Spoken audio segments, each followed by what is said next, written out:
Hello, everyone. I'm supposed to be the warm-up act for Zach, so don't have a whole lot of jokes prepared and stuff, but bear with me. First of all, we want to thank you for the opportunity to be here again. We work with many of you guys day in and day out, week in and week out, on challenges around deeds. Some of our people that like to do things that aren't kosher, and we don't want them doing it here. And then just all the day-to-day that you guys understand so well of being a ministerial office where you have to file things. Sometimes they may not make sense, but you're supposed to file them, so you do. For those that may be new or may not have seen our last year, we manage the notary commissions, basically from application through continuing education, through resigning, or any of those type of activities. If somebody does something they're not supposed to, they may get suspended or revoked, but that's all part of the responsibilities. And we do share responsibilities just like you guys do of trying to prevent fraud and trying to combat the bad actors in our state. We have that daily with notary complaints and with business filing complaints, and we are looking at things constantly.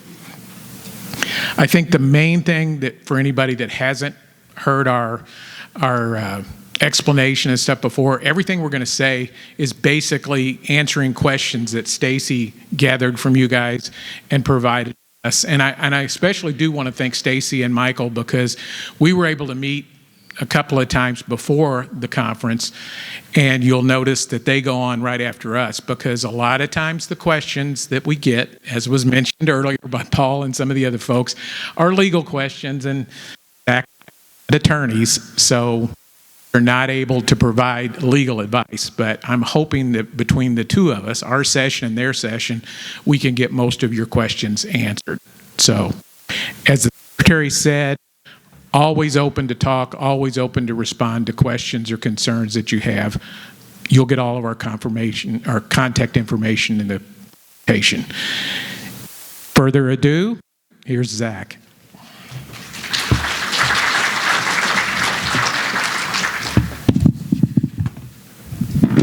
Yes. Hello, everyone. Thanks for having me. I've been introduced a couple of times already, but I'm Zach Grosser. I'm one of the Business Services Division team leads with the Indiana Secretary of State's office. Like Scott said, we want this time to be about what you want to talk about. So I've just got a dozen slides to go through kind of the basics of notary stuff, and then address some of the questions that Stacy forwarded to me, and then I'm going to leave as much time for questions as possible. So save your questions for the end, and with that, we'll jump right in.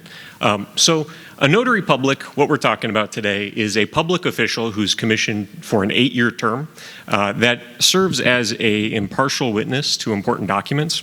And really their purpose is to deter fraud and sort of establish a baseline of trust on public documents.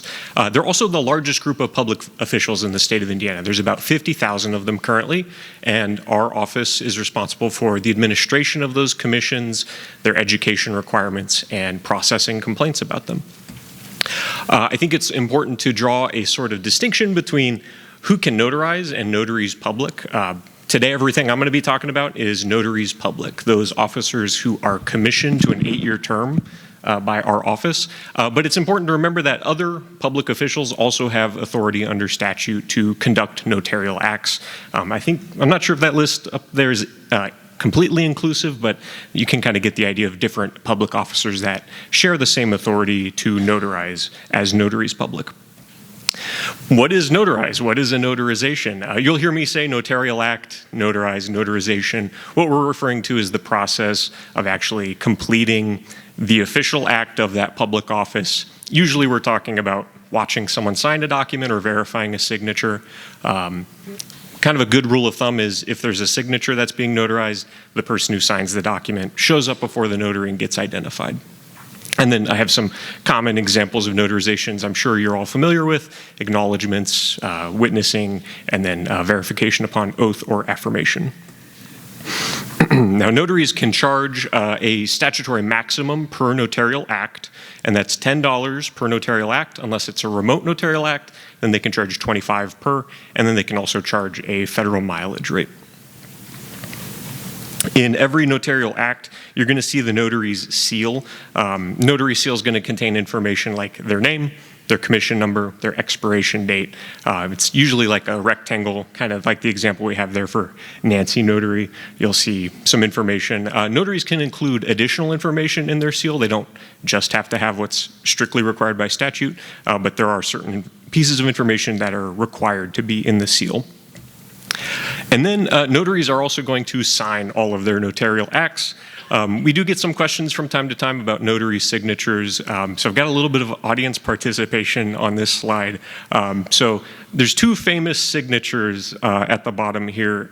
Just a show of hands if you recognize at least one of those signatures. Okay, anyone recognize both of them? Okay, so on the right, or on your left, is Prince, or the artist formerly known as, and then the other one is George Washington. So famous signatures just kind of demonstrate that a signature is a mark that's unique to a person. It doesn't necessarily detail out the person's full name letter for letter. And you're going to find that notarial seal and notarial signature packaged in what we call the notarial certificate. That's basically a written statement of what the notary did in the notarial act. It's going to tell you what happened. If the notary writes it in their notarial certificate, the expectation is that happened. Another thing you'll find in the notarial certificate, there's actually going to be two pieces of location information. There's going to be the county of the venue, that's where the notary actually was present when the notarization occurred, and then there's also going to be a county of commission, and that's the county where the notary resides, or if they reside out of state, where they're employed in the state of Indiana. And that's it for my general overview. So I'm going to slow down a little bit here, get into more of the questions that Stacy had forwarded to me. So one of the things that we get asked about from time to time is, how do we recognize a remote notarization? How do we recognize an electronic notarization? Really, what's the difference between a remote notarization and in-person notarization? So one way to keep it kind of straightforward in your brain is in-person versus remote is talking about the mode of personal appearance.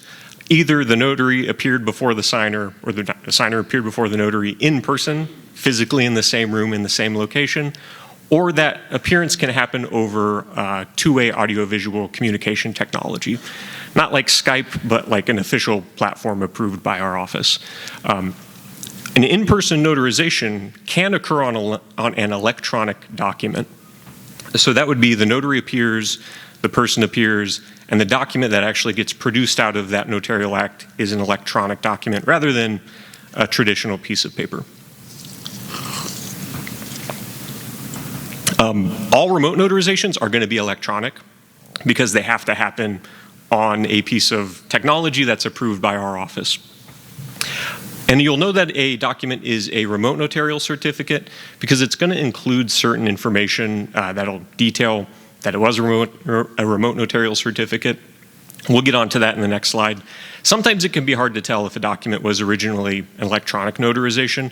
The requirements for electronic in-person and paper in-person notarization are pretty much substantially the same.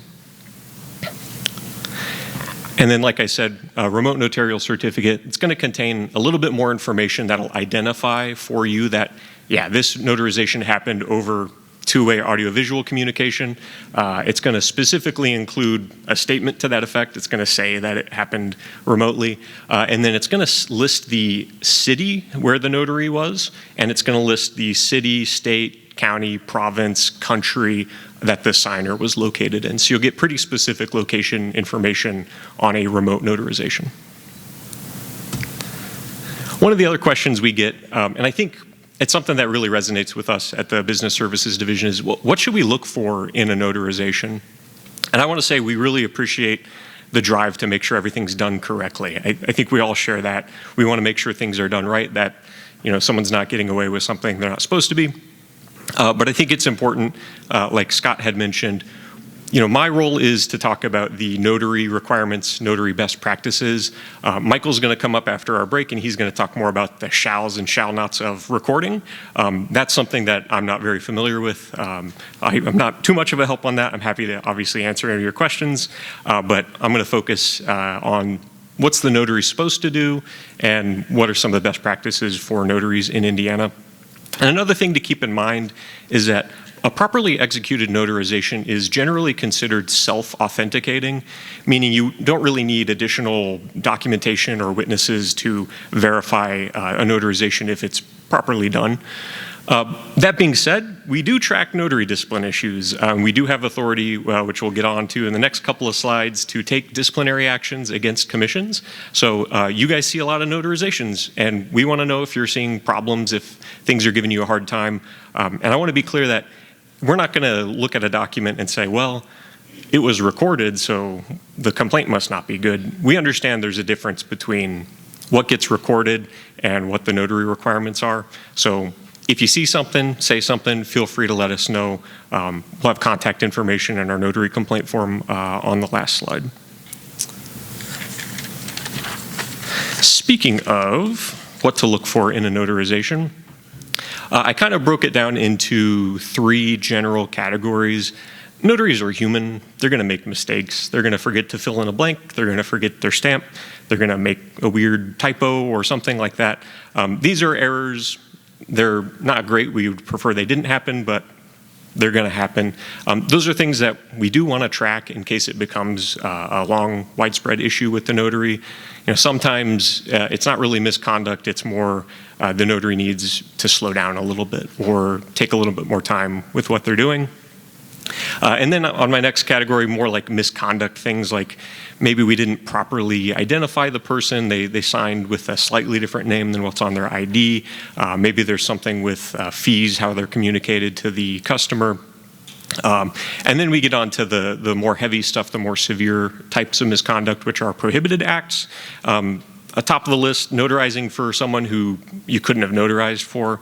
If you get a deed and you happen to know the person who supposedly signed the deed had died before that date, that's obviously something we're going to want to talk to the notary about. Or the other big one is if the signature happened but the person never appeared before the notary. That is a strict requirement for notarizations. If a person signed the document, the notary notarizes that signature, that signer should have appeared before the notary. Speaking of disciplinary actions, I do want to emphasize our office is administrative. We're eager to help. We want to fix problems. We want notaries to do really well in Indiana and not make silly mistakes or do misconduct. But we don't have the authority to undo a notarization. We don't have the authority to sort of put things back in their place. We have the authority to deny, refuse, suspend, or impose a condition upon a notary commission. So you can think of it like our role is to decide if that person gets to continue being a notary, or if they need maybe some remedial education or something like that. But we do have to leave the allegations that are related to criminal misconduct or really the harm that can be done by a faulty notarization up to either a different investigative authority like the police or the civil court system, or we'll often talk to the attorney general if we see something with deed fraud and stuff like that. And I do have a couple of examples, and then I'll just go ahead and take your questions. I wanted to share, I think these examples kind of illustrate the collaborative process we take with notary complaints. One of them was a notary who, we received a complaint from the general public. He had notarized, I'll say, a handful of quitclaim deeds, and basically the allegation was every signer on the chain of quitclaim deeds didn't appear before the notary, didn't consent to their name being signed, and the original signer supposedly was deceased at the time of notarization. Now that's a pretty hefty allegation of notary misconduct if a notary is doing several notarizations. We also thought that's a pretty hefty, maybe criminal misconduct allegation. So we referred to the prosecutor in the county. The prosecutor assigned a detective. They investigated for a little while. They ended up not pressing charges, but they did refer the results of their investigation back to us, and we used that as a basis to revoke that notary commission. So that notary is no longer commissioned. And then one other example, a little bit more recently, we had actually the prosecutor in the county and the county recorder both let us know that a notary had been charged with, I believe it was counterfeiting. Someone knows who I'm talking about, I think, in the audience. We are obviously very appreciative of that information. Notaries have a duty to report that kind of thing to us, but they don't always follow through on that duty. We added that to our watch list. We watched the case on my case as it progressed to see, is this going to be a conviction? Is this going to be, maybe the charges are dropped, something like that. And very kindly, the recorder and the prosecutor let us know, hey, that notary was convicted. They pled to the counterfeiting charge, and we used that as a basis for notary discipline, and that notary is no longer a notary either. So there's sort of a line we have to determine between, is this a disciplinary issue? Is this something we need to collaborate with another agency on? But I don't want to discourage you from reporting something to our office. If you think a notary has done some misconduct, better safe than sorry, let us know. We'll look into it. And at the minimum, we're going to track it and see if it's a trend over time. So with that, here is our contact information page. And I wrapped up way faster than normal, so we have plenty of time for questions. My favorite part. I think,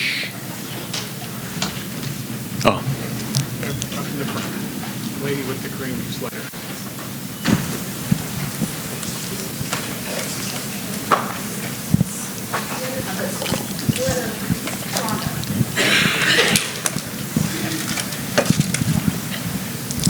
Hi there. Do notaries get a new number every time they recommission? Great question. Not currently.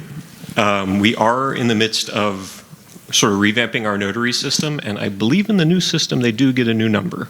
So every 8 years is a new number. Currently, it's if you renew, you keep the same commission. We just extend your expiration date. We've kind of flip-flopped on this historically. In the past, you used to get a new number.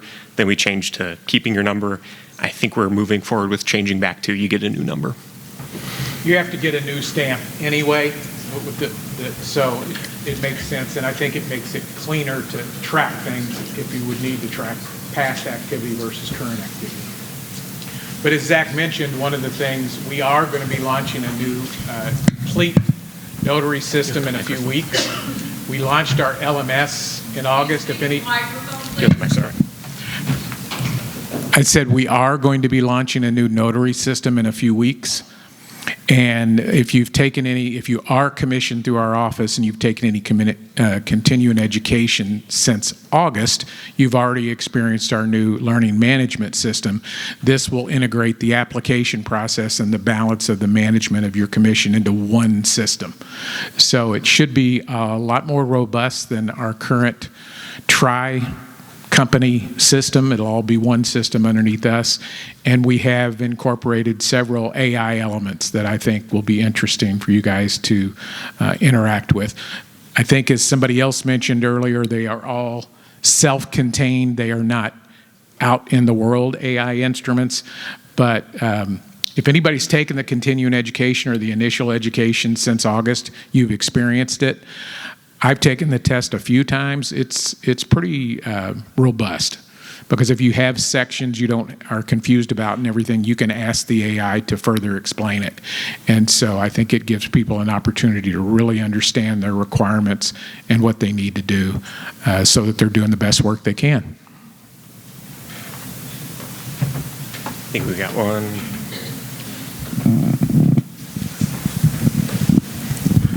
I see you guys. We'll get you next. Okay. I just wanted to clarify, for the seal, the requirements you're talking about actually have to be printed in the seal, correct? Yes. Okay.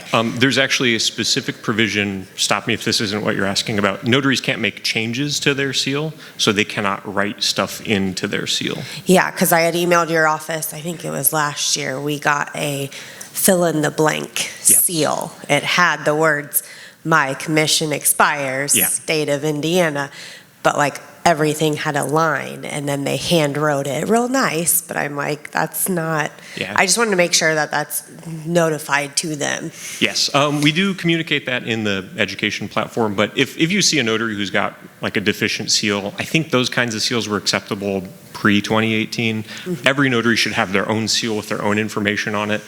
I mean, that's a pretty easy email for me, like, hey, you probably need to get a new seal. So if you see that, that's something we'd want to know. It's not like a huge disciplinary issue, maybe, but we're happy to ask the notary to fix it. Okay. I think there were two back in the corner there, and then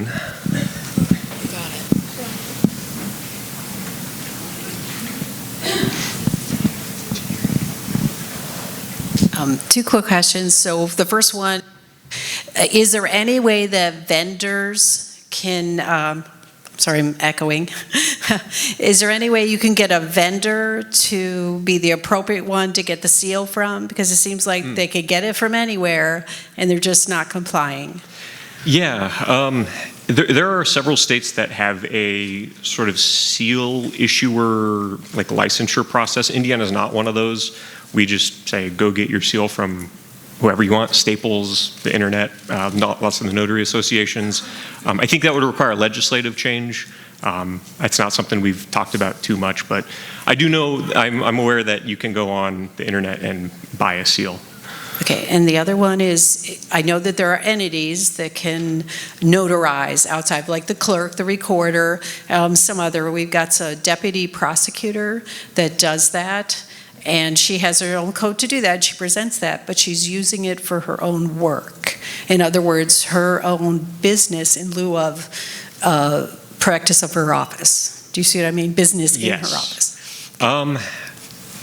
Unless the person is stating they're a notary public specifically, I think it falls out of the purview of our office. That might be something.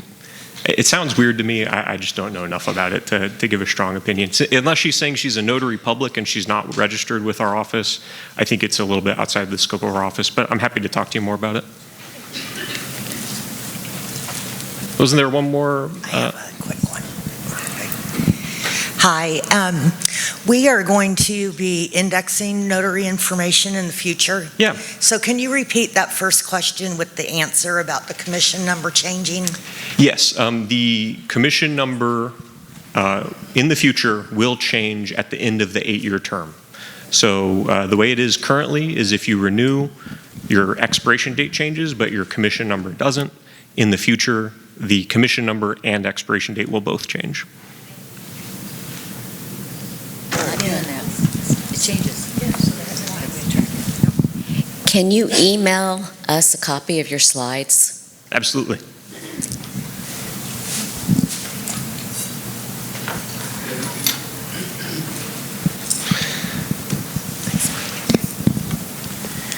I think I've seen it before, but where on the website is the list of approved e-notarization vendors? Yeah, that is going to be in InBiz. It's the third link there from the top. inbiz.in.gov/certification/notary.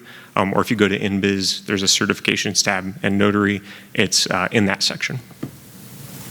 And if you ever have a question, if you can't find one, feel free to email us. We can just shoot you the list too.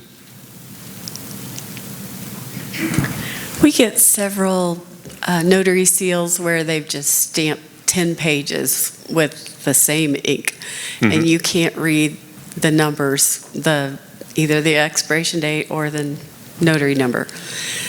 We reject it. They send it back and they just handwrite on there what their expiration is, what their notary number is. Is that acceptable? What I've always communicated to notaries is your seal, the impression of your seal has to be legible and has to be specifically photocopyable with the record it's affixed to. So if your stamp runs out of ink on page 2, re-ink it so it's photocopyable. Maybe draw a line through the one that didn't make a good imprint. But my guidance to notaries is no, you cannot write in the seal information. It has to be present on the seal. Thank you. No problem. Does the signature have to match the seal? Great question. No. The notary is going to give us a signature sample, And that signature sample might be fanciful. It might be the print symbol. It might be something that's totally illegible. It does not need to match the printed name on the seal. But the important thing is that the notary signs in a manner that's generally consistent with the sample we have on file. Does that make sense? Does that help? And only you would know that, right? If you have a reason to question one, feel free to reach out to us. I don't think we want to be in the practice of like verifying every single notarization matches the signature. But if you have a reason to question one, let us know. We're happy to compare. Yeah, I'm fine with you just saying no, because that just makes it easier on us. Yeah, you do not have access to the signature samples. Yeah. That's correct.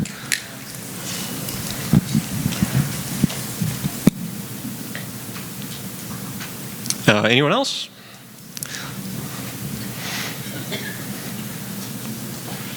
Okay. I don't have a question. I just want to tell all the recorders in the room, please contact Zach. He is the most responsive state employee I've ever encountered in my life. So please contact him with all the questions you have, because he will get back with you. So thank you so much, Zach, for being here and answering your phone, not just your email, because sometimes it's easier just to pick up the phone and ask you a crazy notary question. So please don't hesitate to reach out to him. He is amazing. Thank you very much. I really appreciate that. I do have business cards too, if you want one. Come see me. Well, I waited for like 92 other people to ask this question and they didn't. But I know we've addressed this before, but we're really still having a lot of trouble since they went to the seal of them filling out anything else, like the certificate. If they have like their name out to the side there with the date and the county, I would say at least 50% of ours are not filled out. I mean, are we the only one having this trouble? We are accepting them because everything's on their seal, but I know we can't police that, but that is a big issue. I will tell you, you're not the only one, because we see that too. We process a limited number of notarizations for things like apostasy, and it's unfortunate that that is still happening, but it is. We are very clear in our education. Notaries may not just stamp and sign, is what we call it. Stamp your name, stamp your stamp, sign your name. There has to be some sort of statement of what the notary did, and the venue, and a couple of other pieces of information. I'd say that's a very bad habit some notaries are still in, or I don't know.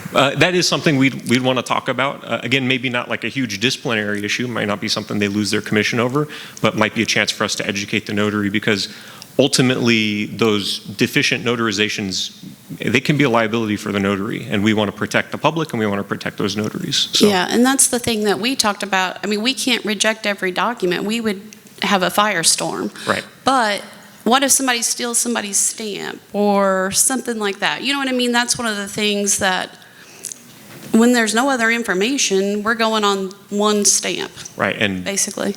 Yeah, I mean, and there's differences between different types of notarial certificates and notarial acts. And did the notary mean to do a true and correct copy, or did they mean to witness that signature? Yeah, it's a problem. We're aware of it, and we address it when we see it. So please let us know. Well, we don't want to send you like 200 a day or nothing like that. But all right, thank you. We'll figure it out.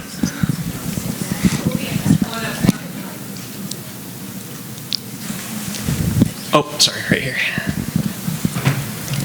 In the notary jurat itself, we have a lot of people that dispute the fact that you have to have the name, the title, and the business name as it's listed on the document. They say it's not a requirement.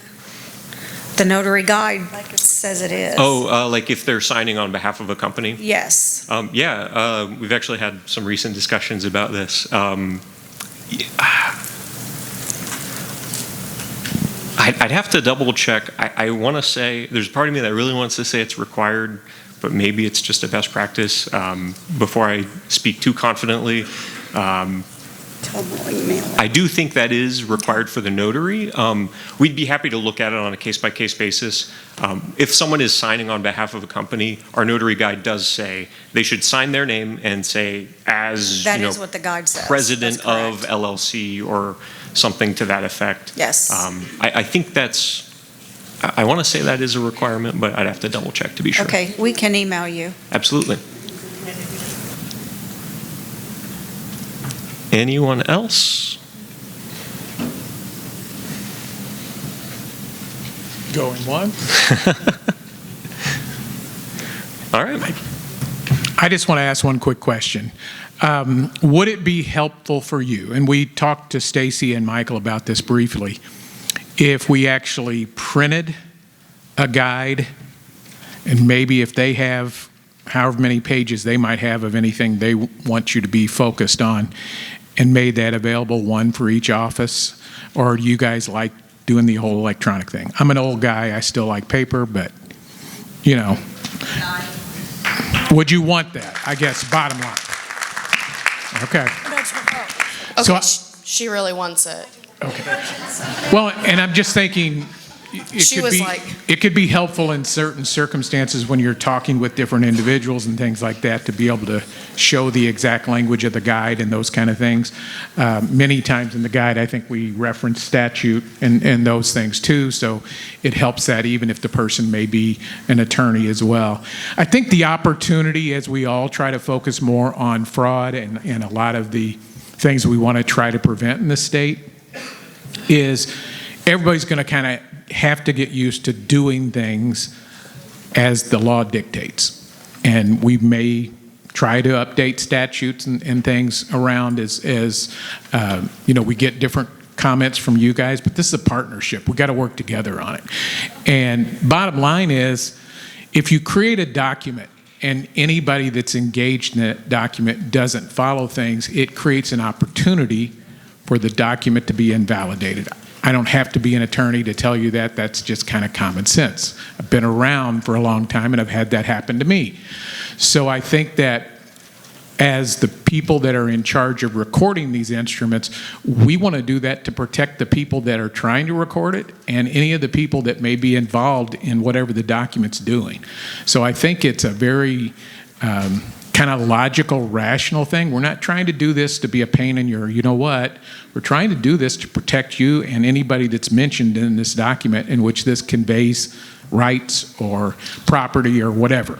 So I think that's where we're coming from, bottom line. Thank you very much. Thank you for offering the printed guide. What I would like would be that same guide digitally, so I could use Control F to find a keyword within the document quickly. Well, our guide is downloadable off the site right this minute. You could do it on your phone right this second and have that and put it wherever you want it. And if you even want to use whatever version of AI they let you use there, you can query it and do whatever you want to with it. And that'll include the approved vendors and all of that information, right? The guide won't. The list of vendors is dynamic, and the guide, I think we last updated in 2024. We'll probably due for another revision. The guide's more like the static, basic principles, but I think our new webpage, whenever that happens, will be maybe a little more searchable, maybe what you're looking for. Yeah. Thank you. We are modernizing NBIS too, which will happen this summer. One of the things the Secretary's not here to take credit for, but he is big on innovation. And I mean, we are going to have a lot of new systems that are in the cloud, much more adaptable, much more able to link to other government systems. I mean, maybe even someday we'll all be connected. Who knows? I probably won't be around to see that part. I'm too close to retirement, but Zach might. So, you know, just be on the lookout for those kind of things. But thank you again. One last question. We have many documents that come in. The stamp is on the last page or the page after the notary drat and the signature. Do you prefer we accept it or we don't? I'll defer to my esteemed colleague Michael about do you accept that or not. But the notary stamp should be associated with the notary certificate. I think statute says the seal has to be in the certificate. So if the notarization is on that last page and the seal's right next to it, that sounds fine to me. If your notary certificate's on page 1 and the seal's on page 20, that sounds wrong to me. Okay. Thank you. This is just a follow-up to the stamps being issued by anybody and everybody. Sure. We've been notarizing notaries now for quite a while, and we have seen several come through that have different stamps with different information on them for the same notary. Oh, So it's really an issue. We've seen wrong commission numbers on stamps, so yeah. they really need to be issued by one entity. I think definitely each notary should have one seal. I mean, seals break, they get lost, they get destroyed. We do track that kind of thing. But if the same notary is using several different seals, that might be something we want to talk about. But thank you for the feedback on the vendors. That's something, like I said, we haven't discussed too much, but we'll start talking about it now. Okay. Any other questions? Any more for Mike? Or Mike, I'm thinking about Mike, sorry. Zach, they're just the same in my head. They know all the things about the notaries, okay? I take that as a compliment. Okay, I don't see anybody, so we will thank Zach and Scott. Thank you for your time.